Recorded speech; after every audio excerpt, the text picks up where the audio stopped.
በጣም ወሳኝ ነገር ናት። ስለዚህ የመጀመሪያውን ርዕስ መግቢያ ሐሳብ ጋር አያይዘን አሁን እንጀምራለን። ሉቃስ ወንጌል ነው የትምህርታችን መነሻ። ሉቃስ ወንጌል ምዕራፍ 20 ቁጥር 34 የሚገርማችሁ 30 ዓመት አስተምሬያለሁ ስለ እግዚአብሔር ልጅነት የልጅነትንም ሚስጥር። ነገር ግን የሆነ ቦታ ላይ ይሄንን ትምህርት የዛሬ 3 ዓመት እያጠናን የእግዚአብሔር ልብ ላይ የሚለውን ሐሳብ ላይ ያየን እያለ እይታዬ ቅይር አለ። ለካ ልጅነቴ ይሄ ነው፣ ስተረጉምም ይሄንን ነው መተርጎም ያለብኝ። እኔ ምድር ላይ ያለን ያመንን የእግዚአብሔር ልጆች ነን፣ በቃ የእግዚአብሔር ልጅነት ጋር የተያዘን የሚል ሐሳብ ነው የነበረኝ። ነገር ግን ኢየሱስ በትምህርት ውስጥ ስለ እግዚአብሔር ልጆች ክሊክ አደረገ። እዚህ ሉቃስ 20:34 ላይ ያችን ነገር ሲነካት የሆነ ነገር ብልጭ አለልኝ። ልጆች የምትለዋ ቃል ከዚህ ቃል ቀጥሎ የሚመጣ ነው እንጂ ከዚህ ስርዓትና እምነት በፊት ልጅነት የሚባል የለምም፣ ኖሮም አያውቅም። ልጅነትም የሚባል ኔቸር ከዚህ ከትንሣኤ በፊት ማውራት አይቻልምም፣ የለውም። እዩት እስኪ እንዲህ አለ። ታሪኩን እንዲገባችሁ ታሪኩን ዝም ብዬ እንትን ልንገራችሁ። ታሪኩ የሚያወራው ስለ ትንሣኤ ሙታን የለም አለ ብለው ስለሚከራከሩ ፈሪሳውያንና ሰዶቃውያን በሁለት መስመር ነው ያሉት። ፈሪሳውያን ትንሣኤ ሙታን አለ ይላሉ፣ ግን ሐሳባቸው ትንሣኤ ሙታኑ እዚሁ ዓለም ላይ ከሞት ተነስተ ከዛ ለዘላለም ከመኖር ጋር ነው የፈሪሳውያን አቋም። ምድር ትታደሳለች እንደሚል እንደ ጆቫ ዊትነስ አይነት አስተምሮ ማለት ነው። ትንሣኤ ቀን ትጠብቃለህ፣ መሲሁ ሲመጣ አንድ ቀን ያስነሳሃል። ስለዚህ ትንሣኤ ሙታን አለ የለም የሚል አቋም የላቸውም። መንፈስም አለ፣ መላእክትም አሉ፣ እግዚአብሔርም አለ። ስለዚህ በትንሣኤ ሙታን መንገድ አንድ ቀን ከሞት እንነሳና በዚሁ ምድር እንኖራለን የሚል አቋም ነው የፈሪሳውያን። የሰዶቃውያን አቋም ደግሞ ትንሣኤ ሙታን ምንም የሚባል ነገር የለም። ሰው ከሞተ ሞተ ነው። የምትኖረው በዚሁ ዓለም በህይወት 80 ዓመትም ኑር 100 ዓመትም ኑር፣ በህይወት በኖርክበት ዘመን የእግዚአብሔርን ሕግ ጠብቀ ከኖርክ ሀብታም ትሆናለህ። በምድር ላይ የተሻለ ኑሮ ትኖራለህ። በሌላ አማርኛ ህይወትም ነገርም ሁሉም የት ነው? አሁን በእድሜ ዘመንህ በምትኖረው ኑሮ ነው የሚል አቋም ነው። ይሄ ስህተት ነው እና አንድ ክርክር ሰዶቃውያን ከሙሴ 5ቱ መጽሐፍ ውጪ ነብይ ነኝ መንፈስ መጥቶብኝ መልአክ ተገልጦልኝ ምናምን ብትል አይቀበሉህም፣ አያምኑህም። መልአክም የለም መንፈስም የለም ብለው ነው የሚያምኑት። ምክንያቱም ስትሞት ትሄዳለህ፣ መልአክ ጋር ትገባለህ ከተባለማ ሌላ ዓለም አለ ሊሉ ነው። ሰዶቃውያን ግን ሌላ ዓለምም አለ ብለው አያምኑ። እንብላ እንጠጣ ነገ እንሞታለን ሚሉ ያውን ዘመን ሰው ማለት ነው። ባይዘዌ ሰዶቃዊ ነው። ብዙ ሰው ሃይማኖቴ ነው ብሎ አይከተለው እንጂ በጣም ብዙ ሰው ሰዶቃዊ ነው። ምን ማለት ነው? ኮሚኒስት ሰዶቃዊ ነው፣ ሳይንቲስት ሰዶቃዊ ነው፣ ፈላስፋ ሰዶቃዊ ነው። ህይወት የት ናት ነው የሚል እዚሁ ምድር ላይ ናት። ይሄው ዓለም ነው ይመስለናል እኛ። ኢየሱስ ክርስቶስ ዳግም አይመጣም ብሎ የሚያምን ሰው ሰዶቃዊ ነው። ወደ ውስጥ መረዳቱን ወደ ውስጥ ጫን ብለህ ስትሄድ ጴጥሮስ ዘባቾች ይመጣሉ አለና እየዘበቱ እንዲህ ይላሉ አለ። ምን ይላሉ ብለህ ስትለው አባቶቻችን ከሞቱበት ከመጀመሪያው ጊዜ ጀምሮ ሁሉ እንዳለ ይኖራልና ስለዚህ ምድር እንዲሁ ነው ፕሮሰስ አርጋ የምትሄደው። አባትህ ይሞታል፣ ትሄዳለህ፣ አንተ ትመጣለህ፣ መዋለድ ይቀጥላል ማለት ነው። ጠቢቡ ሰለሞን እንደማለት ነው። ሰለሞን መንፈስና መልአክ ያምናል፣ ግን ከፀሐይ በታች ለተኖረ ኑሮ ማለት ነው። ሰለሞን ከንቱ ከንቱ እያለ የሚጠራው ያንን ኑሮ ግባቸው ያደረጉ ሰዎች ሰዶቃውያን ናቸው።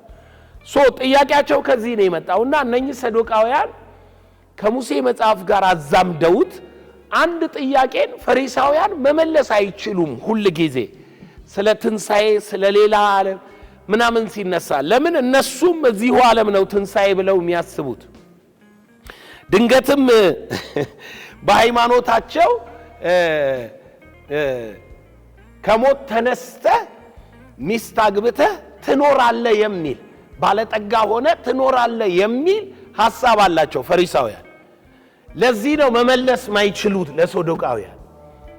ኢየሱስ እኮ አያገቡም አይጋቡም ሲል ግባቸው ወይንም የፈሪሳውያን መልስ ያ ስለነበር ነው የሰበረባቸው የከለከላቸው።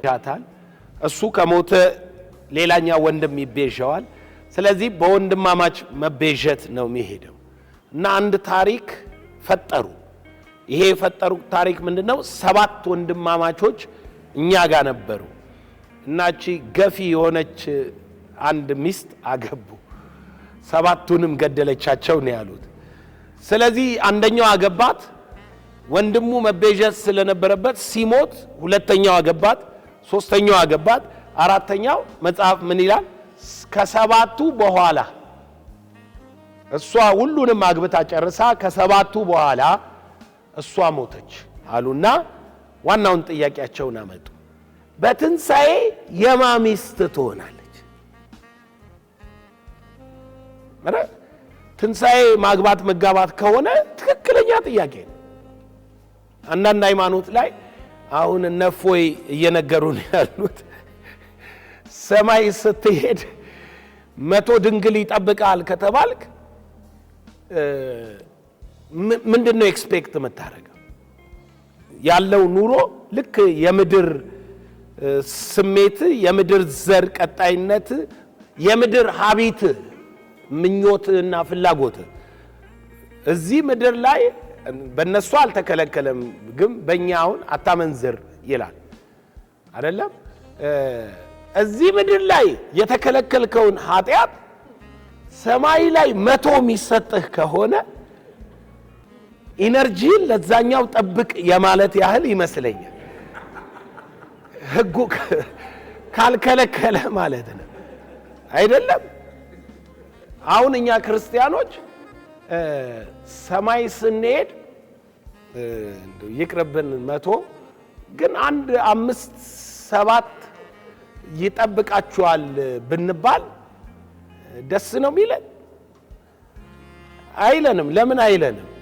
ምክንያቱም ለትንሣኤ ህይወት እየጠበቅኩት ያለው ነገር እዚህ ዓለም ላይ የምመኘውን አይደለም አይደል? ምኞቴን በብዙ ጥፍ ሊጨምርልኝ አይደለም። ስጋን ከክፉ መሻቱ ጋር ምን አለ ሰቅሎት ነው ክርስቶስ የጀመረው።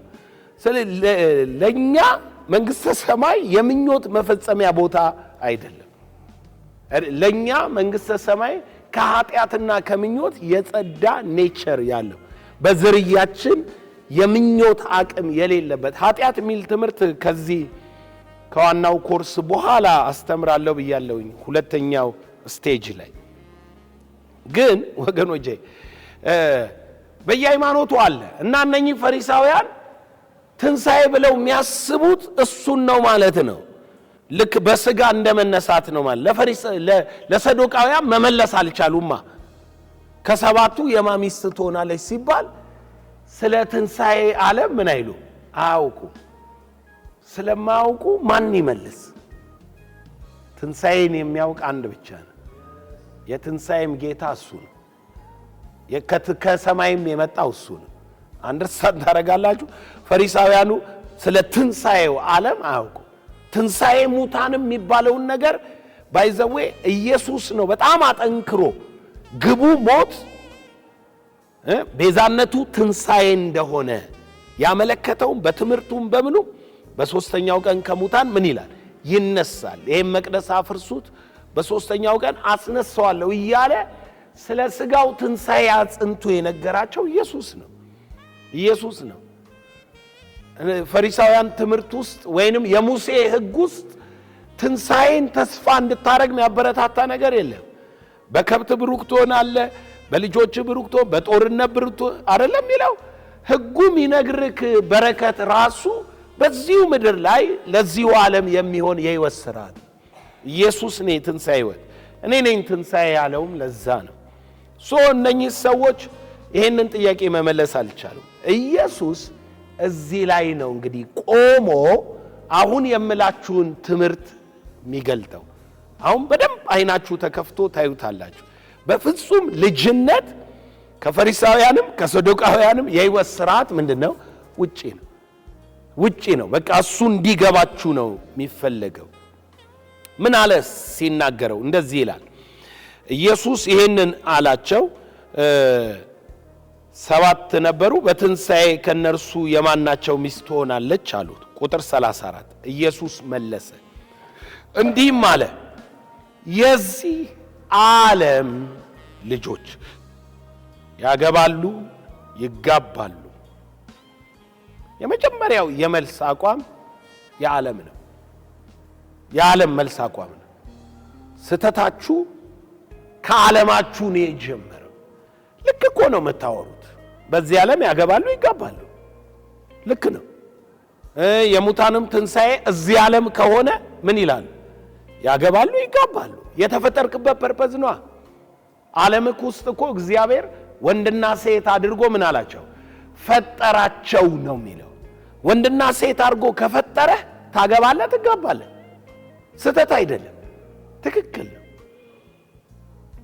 በትንሣኤም ተነስተ እዚሁ ዓለም የምትቀጥል ከሆነ ምን ትላለህ? ታገባለህ፣ ትጋባለህ። ይገባችኋል?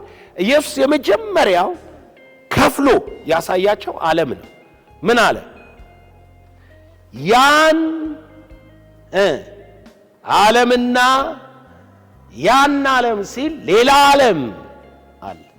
ሌላ ዓለም ማለቱ ያን ዓለምና ብሎ ያንን ዓለም ሲፈታው ከሙታን ትንሣኤ ሊያገኙ የሚገባቸው የዓለም የምን ዓለም ነው? የትንሣኤ ዓለም ነው። የሙታን ትንሣኤ ያንን የሙታን ትንሣኤ ሊያገኙ የሚገባቸው ስሙ እነዚያ ግን የትኞቹ? የሌላ ዓለም የሙታን ትንሣኤ የሚባለው ዓለም አብራራው። የሌላ ዓለም ያን ዓለምና የሙታን ትንሣኤ ሊያገኙ የሚገባቸው ትንሣኤን የሙታን ትንሣኤ የሚባለውን ሊያገኙ የሚገባቸው እነዚያ ግን አያገቡም፣ አይጋቡም። የመጋባት ስርዓት፣ የመባዛት ስርዓት፣ የመዋለድ ስርዓት የላቸውም ማለት እዛ ዓለም አይዋለዱም። ያውም ምሳሌ ልስጣችሁ አለና ሚካኤል የገብርኤል ወንድም አይደለም፣ ወይም ታናሹ ታላቁ የሚባል አይደለም። ሁሉ ተፈጥረው ነው። በአዳም ምሳሌ ለማየት አዳም ተፈጠረ፣ ቀጥሎ ሔዋን ተፈጠረች። እንዳትረሱ አዳም አጥንቱን ሰጠ እንጂ አልወለዳትም። ይገባችኋል የምለው? አልወለዳትም። ከአዳም አጥንት ተፈጠረች እንጂ አልወለዳትም። አስቀድሞ የተፈጠረ ወንድ ነው ይላል፣ ቀጥሎም ሴት ይላል። ስለዚህ ተፈጥራ ነው። በዚህ መልኩ ሰዱት። ኤደን ገነት ውስጥ አንድ ሺህ ሰው ተፈጥሯል ብንል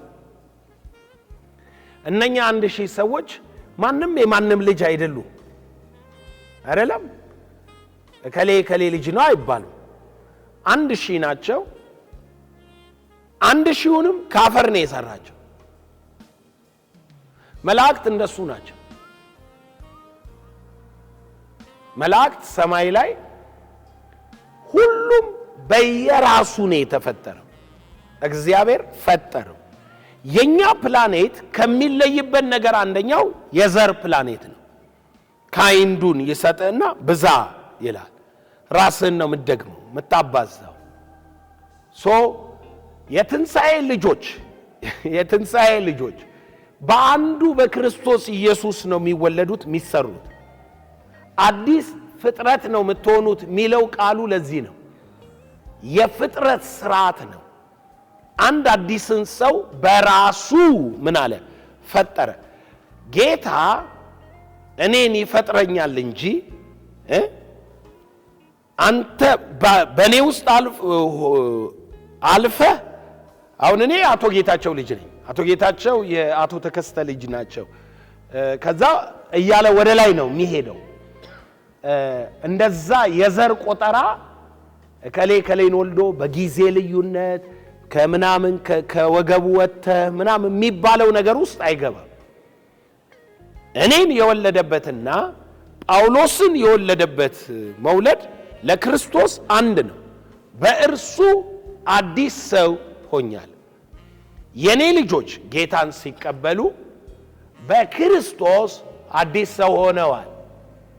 አዲስ ፍጥረት ሆነዋል። ስለ አዲስ ፍጥረት ነው ምናወራው። አዲስ ስብዕና ተቀብለዋል፣ ተካፍለዋል። የአዲስ ሰውነት ማንነት ነው ያገኙት። ስለዚህ ልጅነታችን ኢንክራይስት ያለ ማንነት የትንሣኤ ሰውነት ነው። ምን አለ እዚህ ላይ ጌታ? እንደ መላእክት ናቸውና እንደ መልአክ ናቸዋል። የመላእክት ታይፕ ነው ያላቸው። ምን አለ? ሊሞቱ ወደፊት አይቻላቸውም። እንግዲህ ይሄ ሊሞቱ አይቻላቸውም የሚለው ቅድም ልጆች ሊጠፉ ይችላሉ ብለሃል ዘላለም፣ ሊፈረድባቸው ይችላል ብለሃል። አዎ ብያለሁ። እሱን ትምህርቱ ላይ ስንደርስ አሳያችኋለሁ። ጌታ እዚህ ላይ ሊሞቱ የሚለው ቃል ከሙት ከሆነው አዳማዊነት ጋር አንጻር ነው የሚያሳየ። ሙት ከሆነው አዳማዊነት ነው የሚያስረዳ እንጂ ያመነ ሰውዬ ቢክድ ይቀጥላል የእግዚአብሔር ልጅ ሆኖ በቃ እንዴ ተወልደሃል ለዘላለም ተወልደሃል ተብሎ ነው ወይ የሚቆጠረው የሚለውን ሐሳብ ይሄኛው ቃል አይዝም። ያኛውን ሳብራራ እዛ ጋር ነግራችኋለሁ። ሊሞቱ አይችሉም አለና ይሄንን ቃል ስሙ። እንግዲህ ይሄ ነው ልጅነት።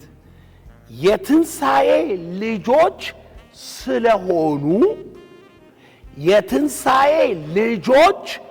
ስለሆኑ አይኔን የከፈተው ይሄ ነው።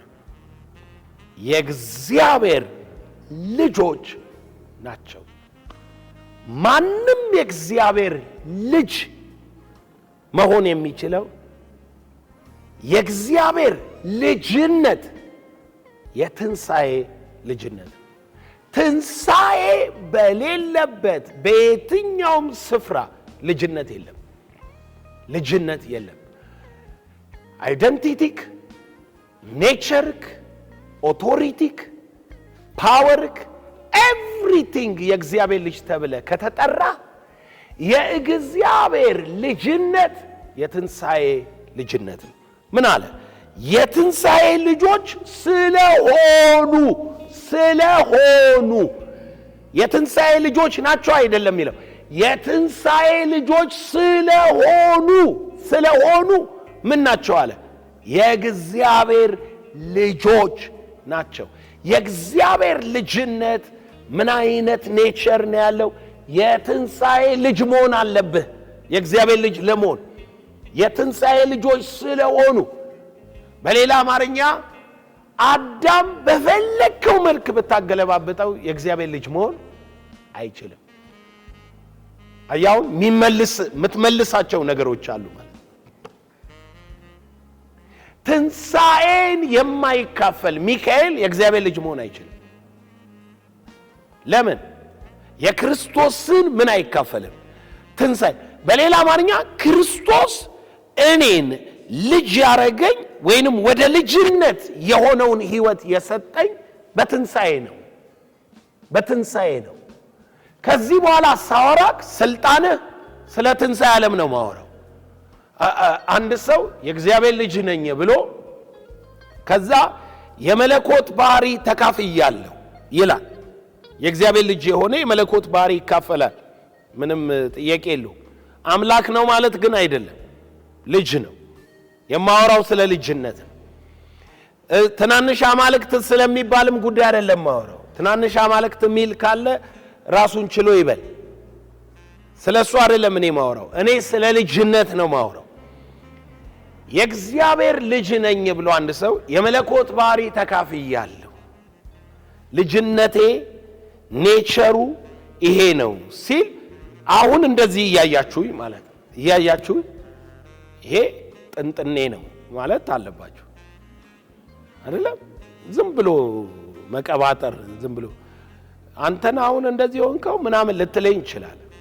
አሁን ልዩነቱን ላሳየን መንግስተ ሰማይ እኔና አንተ ስንገናኝ እዛ መታየው ሰውዬና ዘር መንግስተ ሰማይ ምንገናኘው ከዚህ ስጋ ወተን ወይንም ይሄ ስጋ ክቡር ስጋውን ምን ብሎ ለብሶ እዛ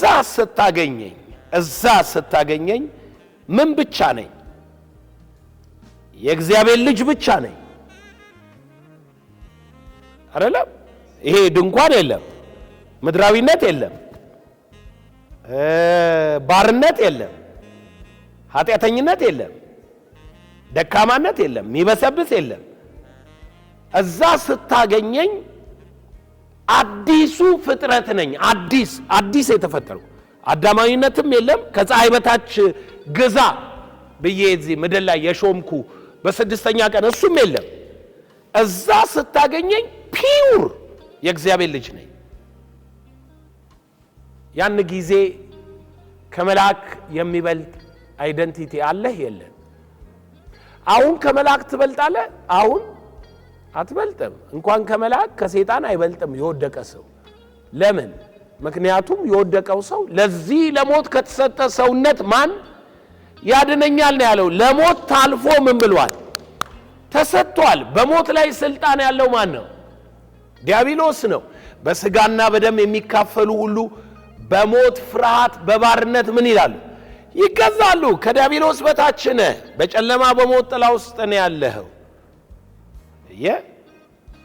የልጅነት ብርሃን እኮ ነው ይሄን ራሱ ለዚህ ለሞት የተሰጠ ሰውነትህን በእምነት ምን የሚለው ኢየሱስን ከሙታን ያስነሳው መንፈስ በእናንተ ዘንድ ቢኖር ለሚሞተው ሰውነታችሁ ምን ይሰጣል ሕይወት አመንኩ ስለዚህ ምን አልኩ ተናገርኩ ያ መንፈስ ነው እንጂ ሕይወት የሚሰጥና እንደ ክርስቲያን በእምነት በሕይወት እንደሚኖር የእግዚአብሔር ልጅ ከጌታ ተለይቶ በስደት እንዳለ አውቆ በእምነት እንደሚመላለስ ሰው ድንኳን የሚሆነው ሲፈርስ በእጅ ያልተሰራ አለ ብሎ በእምነት የሚመላለሰው የእግዚአብሔር ጸጋ በእኔ በእምነት ይገለጣል ሚለው እሱ ሰውዬ እንጂ ክርስቲያናዊ ምስክርነትን ልጅነትን ገልጦ በፍጥረት ፊት የሚያሳፍረው ይሄ የተካፈልከው ምድራዊነትማ ምንም አይነት የመለኮት ባህሪ አይደለም ጽድቅም የለውም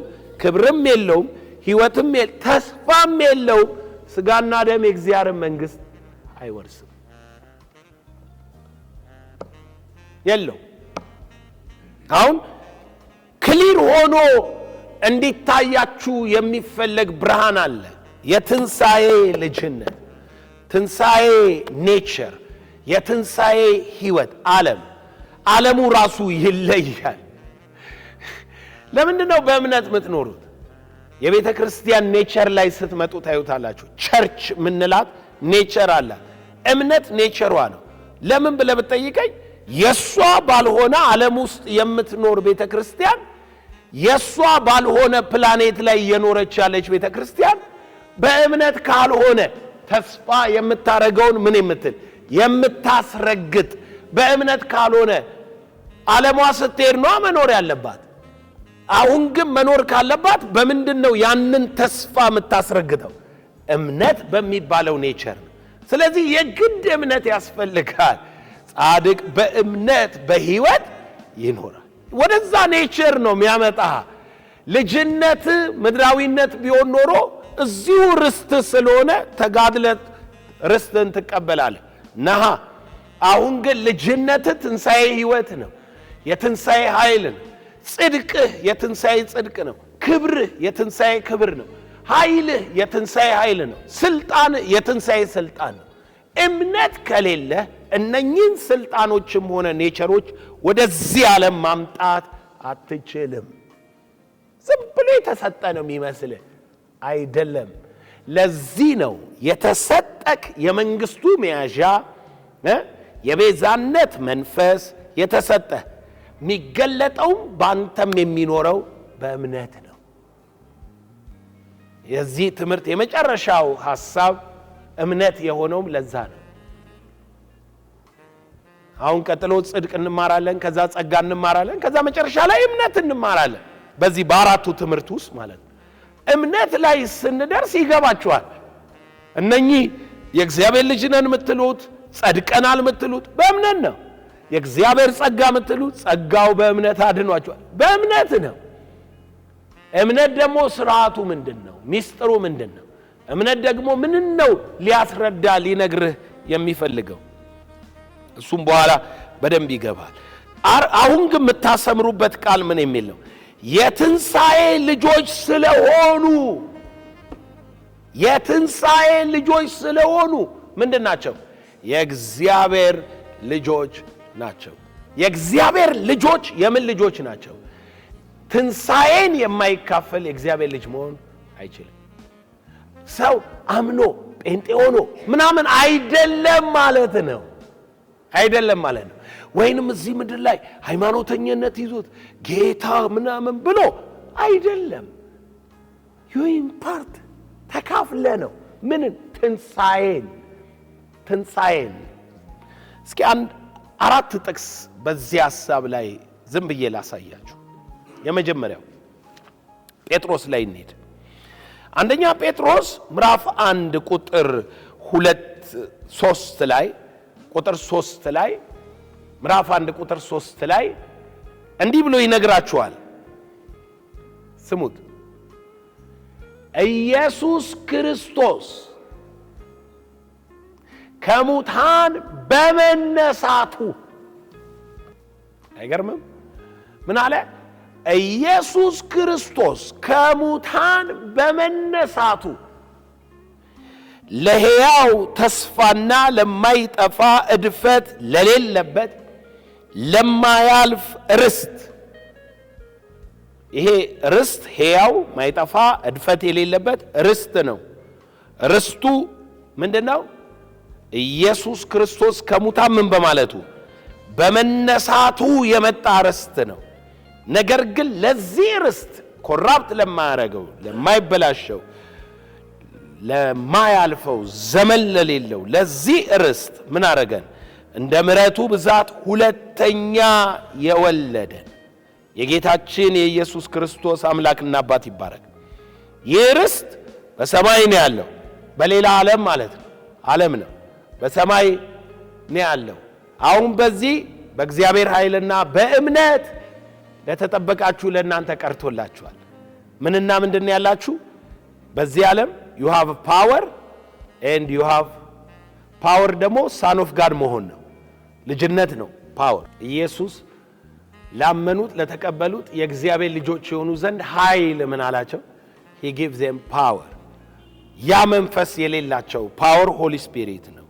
እና ምን አለ? የዚህ ነገር ሚስጥሩ ምንድነው አለ?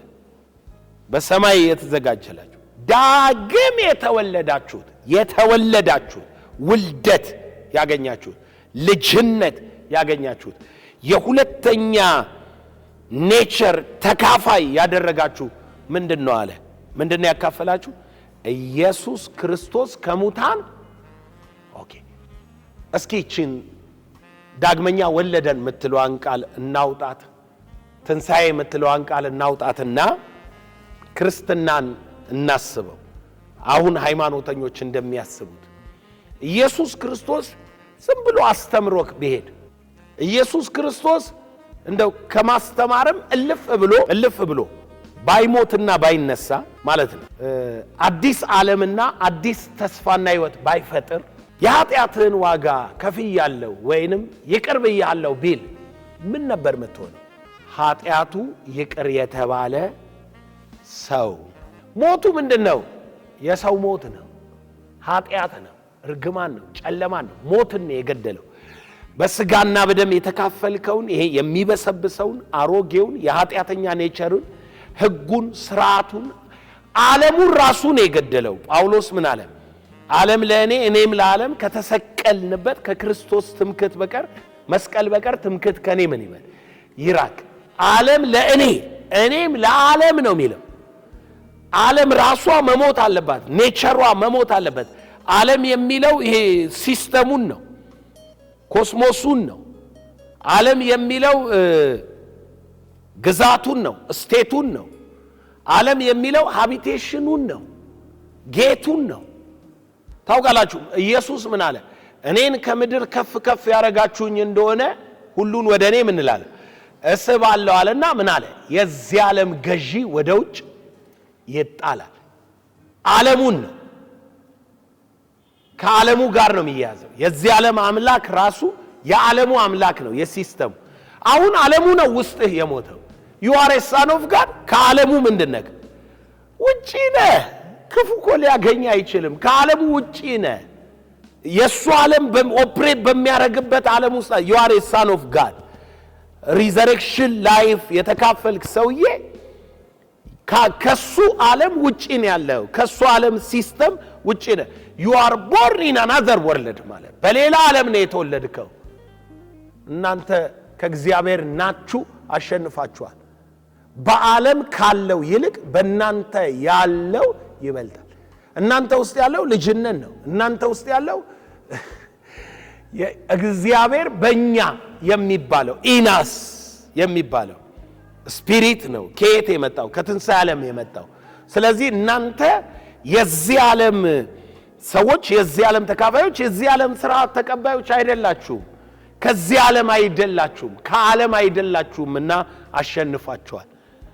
ከዓለም አይደላችሁም። ቅድም ኢየሱስ ምን አለ?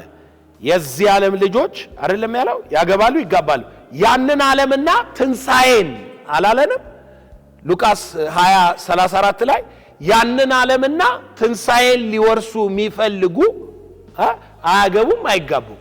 ለምን? ሲስተማቸው ውስጥ የለም። አሁንም እዩት፣ ኢየሱስ ከሙታን በመነሳቱ ዳግም ተወለዳችሁ። በሌላ አማርኛ ትንሣኤ በሌለበት የእግዚአብሔር ልጅነት አይሰራም፣ አይፈጠርም። ኢየሱስ በመሞቱ ዳግም አልተወለዳችሁ። እንቅጩ ነው ወቁት። ኢየሱስ በመሞቱ የኃጢአት ዋጋ ነው የተከፈለ በመሞቱ። በመነሳቱ ግን ልጅነት ነው ያገኘው። ቤተ ክርስቲያን አሁን እየሰበከች ያለችው መስቀል። የእግዚአብሔር ልጆች በአደባባይ መታየት ያልቻሉት ትንሣኤ ዓለምና ትንሣኤ ኔቸር አይደለም የሚነገረን። ኢየሱስ ለኃጢአታችን እንደሞተና ከዛ ደግሞ ንስሐ የገባን በዚሁ ዓለም በመከራ እንደምንኖር ነው። ነገር ግን ወደ ትንሣኤ ብናድግ ሮሜ መጽሐፍ ላይ እስኪ እንሂድና ከኢየሱስ ማንነት ተነስቶ ሐዋርያው ጳውሎስ እንዴት ብሎ እንደሚያስቀምጠው እንየው። ሮሜ 1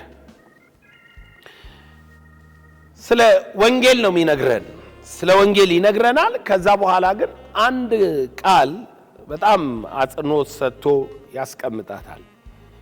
ይሄ ወንጌል ይላል አሁን እኛ ጋር የደረሰው ወንጌል በስጋ ይህም ወንጌል በስጋ ከዳዊት ዘር ስለተወለደው በቅድስና መንፈስ ግን ከሙታን መነሳት የተነሳው በኃይል የእግዚአብሔር ልጅ ሆኖ ስለተገለጠው በኃይል ምን ሆኖ ነው የተገለጠው? የእግዚአብሔር ልጅነት ሞቱ አይደለም። የእግዚአብሔር ልጅነት ሰውነቱ አይደለም። የእግዚአብሔር ልጅነት የተገለጠበት ሕይወቱ ነው። በኃይል የእግዚአብሔር ልጅ ሆኖ የተገለጠው ደግሞ እንዴት ነው የእግዚአብሔር ልጅነቱን ሂዱና መስክሩ ክርስቶስም ጌታም ሆኗል ተብሎ የተባለ? በኢየሱስ ትንሣኤ ነው። የኢየሱስ ትንሣኤ ነው ለዓለም እርሱ ክርስቶስ መሲሁ ነው ያስባለው። 3 ዓመት የመሲሁ ምስክርነት ነው። እግዚአብሔር ከሱ ጋር ሆኖ ምን አለለት? መሰከረለት የሚለው ዕብራውያን 2 ነው። እስኪ የልጅነቱን የመገለጥ ኃይል በሐዋርያት ሥራ ምዕራፍ 13 ነው። ሐዋርያት ሥራ ምዕራፍ 13 ምን አለ? ቁጥር 28 ላይ የሚያነቡትን የነቢያትን ድምፅ ስላላወቁ በፍርዳቸው ፈጽመው ለሞት የሚያደርሰው ምክንያት አንድስ እንኳን ባያገኙ ገድለው ወደ ጲላጦስ እንዲገድለው ለጲላጦስ ለመኑ። ስለ እርሱም የተጻፈው ስሙ ሁሉ በፈጸመ ጊዜ ስለ እሱ የተጻፈውን ሁሉ ምን አለ? ፈጸመው። ምን መስቀል ላይ ማለት ነው። ከእንጨት አውርደው በመቃብር አኖሩት። አሁን በደንብ ስሙ። ከእንጨት አውርደው በመቃብር ምን አሉት? አኖሩ። ቁጥር 30 እግዚአብሔር ግን ምን አለው? ከሙታን አስነሳው። ትንሣኤ ማለት ነው። ከሙታን አስነሳው። በአሕዛብ ዘንድ ምስክሮች ለሆኑ ከእርሱ ጋር ከገሊላ ወደ ኢየሩሳሌም ለወጡት ብዙ ቀን ታያቸው። በሌላ አማርኛ ሐዋርያት ሥራ ምዕራፍ 1 ቁጥር 3 ሕያው ሆኖ ራሱን በሕማማቱ 40 ቀን ምን አላቸው? አሳያቸው። ብዙ ቀን ታያቸው። ሕያውነቱን ከሞት መነሳቱን ማለት ነው። ሕያው ሆኖ መነሳቱን ማለት ነው። ግን አሁን ስሙ ቃሉ ምን እንደሚል ቁጥር 33 እኛም ለአባቶች የተሰጠውን ተስፋ የምስራቹን ለናንተ እንሰብካለን አለ ጳውሎስ። ምን የሚለውን ስብከት እንዲህ ይላል። ይህ ተስፋ እግዚአብሔር በሁለተኛ መዝሙሩ ደግሞ አንተ ልጄ ነህ፣ አንተ ምኔ ነህ? ልጄ ነህ፣ እኔ ዛሬ ወለድሁ ብሎ እንደተጻፈ ተብሎ እንደተጻፈ ኢየሱስን አስነስቶ ለኛ ለልጆቻችን ፈጽሞታል። በሌላ አማርኛ አንተ ልጄ ነህ የሚለው የተፈጸመው ምን ሲያደርግ ነው አለ? ኢየሱስን ሲያስነሳ። ልጅነት የምን ሕይወት ነው ማለት ነው? የትንሣኤ ሕይወት ነው። የትንሣኤ ኔቸር ነው። የትንሣኤ ላይፍ ስታይል ነው። ሰዎች በኢየሱስና በእኛ መካከል አሁን ያለ ልዩነት አለ። ምንም ጥያቄ የለውም። እኔ አሁን ኢየሱስ ነህ ብትለኝ አይደለሁ። የእግዚአብሔር ልጅነት ኢየሱስ በምድር እንደተመላለሰው ነህ ብትለኝ አይደለሁኝም። እሱ ከመጀመሪያው የአዳም ኃጢአትና ያንን የውድቀት መልክ ደካማ ማንነት ምን አላለ? አልተካፈለም። የኃጢአት ዘር የእርግማን ዘር ምናምን የለበትም። እሱ ኃጢአት አላደረገም፣ በእርሱም ኃጢአት አልነበረም። መጽሐፍ የሚለው ያንን ነው። የእግዚአብሔር ልጅ የተገለጠው በምድር የተመላለሰው የምንቀበለው። ነገር ግን ስለኛ ቤዛ ይሆን ዘንድ ራሱን ባዶ አድርጎ በምስሉ እንደ ሰው ተገኝቶ ለሞት ይኸውም ለመስቀል ሞት የታዘዘ ሆኗል። ያ ማለት ክርስቶስ እኔን ለመቤዠት ወደ እኔ የወረደበትን ማንነት እሱ ስለወረደ እኔ አዲስ ሕይወት ያገኘሁት እሱ ጋር ነው አለለም። ልጅነት እኔ ያገኘሁት ዋጋዬ ተከፍሎ ከሙታን ምን ሲል ሲነሳ ነው። የፈጸመልኝ እሱ ነው። ልጅነቴ ትንሣኤው ነው። ኔቸሬ ትንሣኤው ነው። ስለዚህ በኢየሱስና በእኛ መካከል ልዩነት አለ። በምድር እያለን እላለሁ እኔ በምድር እያለን ሰማይ ስንሄድ እሱ ወደ ክብሩ ገብቶ በእግዚአብሔር የመለኮት ሙላት ይኖራል። እኛ ደግሞ ልጆች ሆነን እንከብራለን። ነገር ግን አንድ ነገር እርግጠኞች ነን፣ ዮሐንስ እንደነገረን አሁን ምን እንደምንሆን ገና አልታወቀም። ብንገለጥ ግን እርሱ እንዳለ አለና እርሱን እንድንመስል እናውቃለን። አዳምን አልመስል ወደ ኋላ ተመልሼ አይደለም የሚሞተውን ሰው አልመስል። ምንድነው የምትመስለው እንዴ? መጀመሪያም ሲጠራኝ እኮ የልጁን መልክ እንዲመስሉ አስቀድሞ ምን ብሏል?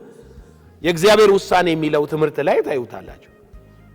የእግዚአብሔር ውሳኔው የእግዚአብሔር ነው። እግዚአብሔር የፈለገው ወይንም የወሰነው ነገር አለ።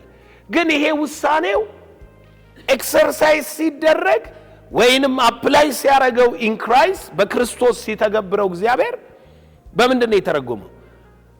ዕዳዬን በመስቀል ትንሣኤው ልጅነትን እንዲሰጠኝ አድርጎ ነው።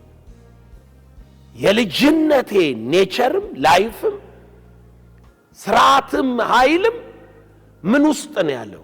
ትንሣኤ ውስጥ ነው ያለው። ኢየሱስ ምን አለ? በሥጋ ከዳዊት ዘር በኃይል የእግዚአብሔር ልጅ ሆኖ ስለተገለጠ አሁን ምን ይገባችኋል? የልጅነት ኔቸራችሁ የትንሣኤው ምንድነው? ኔቸር ነው። ይህንም ጳውሎስ ሲያጸና ኢየሱስን ከሙታን ሲያስነሳው እንዲህ አለው፣ አንተ ልጄ ነህ፣ እኔ ዛሬ ወለድኩ። አንተ ልጄ ነህ። እናንተ እግዚአብሔር ልጆች ከሆናችሁ የትንሣኤው ኒው ላይፍ ተካፋዮች ናችሁ። እስኪ ቲቶ የሚለውን እንመልከት። ቲቶ ምዕራፍ 3 ቁጥር 4 ነገር ግን የመድኃኒታችን የእግዚአብሔር ቸርነትና ሰውን መውደድ በተገለጠ ጊዜ እንደ ምሕረቱ መጠን ለአዲስ ልደት አይደለም ኢየሱስ ከሙታን ምን በማለቱ በመነሳቱ ዳግመኛ ወለደን ነበር አይደል ጴጥሮስ ያለው። አሁን ደግሞ ምን አለ እዚህ ጋር ጳውሎስ? በተገለጠ ጊዜ ለአዲስ ልደት በሚሆን መታጠብና በመንፈስ ቅዱስ መታደስ አዳነን እንጂ እኛ ስላደረግነው በጽድቅ ስለነበረው ሥራ አይደለም። ያ መንፈስ በጸጋ ጸድቀን በዘላለም ሕይወት ተስፋ ወራሾች እንድንሆን በመድኃኒታችን በኢየሱስ ክርስቶስ በእኛ ላይ አትረፍርፎ አፈሰሰ። ምንድነው የምትወርሰው? ወራሽ ልጅነት።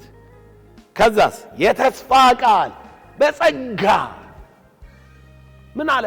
አዲስ ሕይወት፣ አዲስ የሕይወት ልምምድ በምንድን ያገኘነው? በአዲስ ልደት ያገኘነው። የአዲስ ልደት ጅማሬ ነው።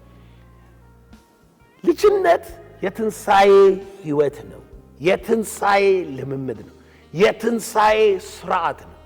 ልጅነት ከኛ ሁኔታ ጋር እዚህ ምድር ላይ ጨዋ ከምንሆንበት ሃይማኖት ከምንቀይርበት ምናምን ጋር የተያዘ አይደለም። ልጅነት በዚህ ዓለም ለካራክተር ማሻሻል ሀብታም ለመሆን በዚህ ዓለም ላለ ነገር አልተቀበል። ኔቸሩም አይደለም። የእግዚአብሔር ልጅ ኔቸርም አይደለም። ግን ምን አለ መሰለ፣ እንደዚህ ሲባል ደግሞ ሰው ላማለኝ በሰማይ ይመስለዋል። አይ ላማለኝ በሰማይ እኛ አናምን። ልጅነቴ በሚጠፋው በዚህ ፍጥረት ፊት እንዲገለጥ እግዚአብሔር ይፈልጋል እና ድንጋይ ዳቦ አላረገም። መልአክ ግን ቀርበው ያገለግሉኛል። ድንጋይ ዳቦ የልጅነቴ ማረጋገጫ አይደለም። ፈታኙ ሲሄድ ግን መልአክም ቀርበው ምን አሉት? አገለገሉት ይላል። የእግዚአብሔር ልጅ ነዋ። መንግስቱ ያገለግላል። መንግስቱ ይባርካል። መንግስቱ 100 እጥፍ በዚህ ምድር ይሰጣል። ምንም ጥያቄ የለው። የዚህ ምድር በረከቴ፣ ኪዳኔ፣ አሸናፊነቴ ኪንግደም ከሆነ መመሰክረው መንግስቴ ውስጥ የሌለ ነገር በልጅነቴ ውስጥ በዚህ ዓለም አይገለጥም። ለምሳሌ የእግዚአብሔር ልጆች ውስጥ የትንሣኤ ዓለም ልጆች ከሆነ በዚያ እርግማን የለም፣ በዚያ በሽታ የለም፣ በዚያ ሞት የለም፣ በዛ አጥፊው የለም። አጥፊው ጠፍቷል ሚለን ለዚህ ነው። ባንተ ዘንድ አያልፍም ሚል ለዚህ ነው። ክፉ እንዲህ ሊነካ አይችልም የሚለው ለዚህ ነው። በልዑል መጠጊያ ነው የምትኖረው ሚል ለዚህ ነው። እነኚህ የህይወት ተካፍሎቶችን ነኝ ብለህ እንድትቀበል የሚያደርግ ለዚህ ነው። እነዚህ ውስጥ የሌለ ነገር የእምነት ህይወቴ ነው አልልም። አንዳንድ ጊዜ መስቀልን መስበክ ነው ወንጌልን ሙሉ የሚያደርገው። ወንጌልን ሙሉ የሚያደርገው መስቀልና ትንሣኤን መስበክ ነው እንጂ መስቀል መስበክ ወንጌልን ሙሉ ያደርገው። ወንጌል ሙላቱ በኃይል የእግዚአብሔር ልጅ ሆኖ ስለተገለጠው እንጂ በስጋ ከዳዊት ዘር መጥቶ በመስቀል ላይ ስለሞተው ኢየሱስ ብቻ አይደለም። በመስቀል ላይ ስለምንቀበለው መከራ በእምነት ለመኖር ስጋን ከክፉ መሻቱ ጋር ስንሰቀል ዓለም ለኔ አይደለችም ብለን ስንወስን የዓለምን ህይወት ተስፋችን እንዳልሆነ ስንቆርጥ መስቀል ይባላል። መስቀልም በድንጋይ መወገር አይደለም፣ መስቀል ይባላል። ከዛ ቀጥሎ መንፈሱን መግለጽ ስንጀምር ትንሣኤ ክብር ይባላል፣ አዲስ ህይወት ይባላል። ምክንያቱም እኔ ጋር ያለው ስፒሪት የምን ስፒሪት ነው? የትንሣኤ መንፈስ። ለሚሞተው ሰውነቴ ምን የሚሰጥ? ህይወት የሚሰጥ።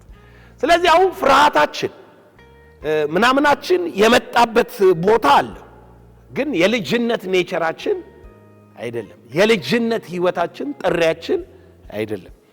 ልጅነታችን በክርስቶስ ኢየሱስ ትንሣኤ ላይ የተቀበልነው የአዲስ ህይወት ስርዓት ነው። 4 ጥቅስ ብያችሁ ነበር፣ 4 አሳይቻችኋለሁ። ለዛሬ ይበቃንና የእግዚአብሔር ሐሳብ ነው የሚለውን ኢንትሮዳክሽን ደግሞ አሳያችኋለሁ የሚቀጥለው ጊዜ የሚኖረን ትምህርት ላይ። እንዳትረሱ የዚህ ሁሉ ትምህርት እንደባለፉ ጊዜዎች አዋቂ ሰዎች መፍጠር አይደለም፣ ደቀ መዝሙር መፍጠር ነው። ደቀ መዝሙር መፍጠር ነው የትምህርታችን ግብ። ጌታም ያለን ደቀ መዝሙር ላይ ብትሰሩ። እዚህ ያስተማርኩ የሚገባው ሰው ከሁኔታ ከዓለም ከሃይማኖት ከሆነ ነገር እየወጣ ነው የሚሄደው። እየወጣ የቤተ ክርስቲያን ስራ ላይ ሲደርስ ኦኬ አባቶች፣ ኦኬ ቤተ ክርስቲያን አካሉ ቅድሚያ የሚሰጠው የተጠራውበት ዓላማ እኔ ራሴ ደቀ መዝሙር ማፍራት ነው ዓላማዬ። ቸርች ሂዱና ይሄንን አርጓቸው ተብሎ ስለሆነ የተላከ እንዲያርጓቸው ብሎ ነው የላከን። ፐርፐዜ ነው ሚሽኔ ነው ምናምን ሚል ሰው እንፈጥራለን። እዛ ላይ ለመድረስ ትዕግስት ያስፈልጋችኋል።